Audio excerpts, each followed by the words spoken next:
I'll never forget the day the HOA president showed up on my front porch, clipboard in hand, tapping her pen like she was writing me a ticket.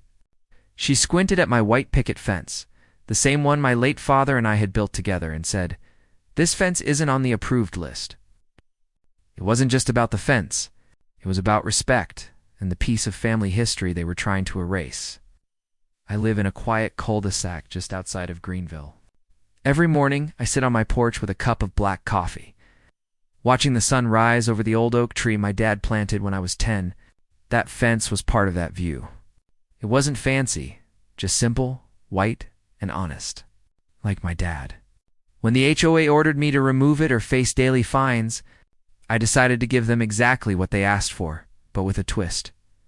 After a long night staring at that letter, I drove to a toy store the next morning and bought hundreds of oversized interlocking Lego-style bricks, bright red, blue, and yellow. My neighbors laughed when they saw me stacking them in the yard, but I just smiled.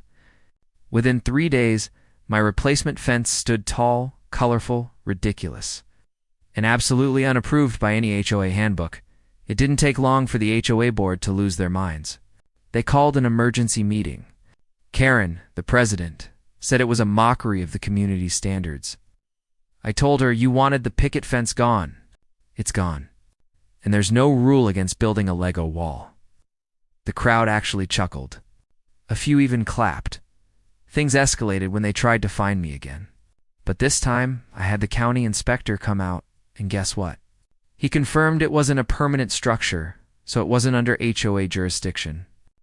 That meeting ended with Karen, red-faced, storming out while everyone else laughed under their breath. Now, every kid in the neighborhood stops by to take pictures with my Lego wall. It's become a bit of a local landmark in me.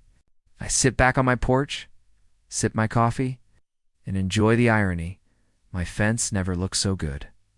Sometimes standing up for what's right doesn't mean fighting back hard. It just means getting creative and letting them choke on their own rules. Have you ever dealt with an HOA like this? Tell me your story in the comments. I read every one. And hey, if you believe in standing your ground with a smile, hit subscribe. We're just getting started.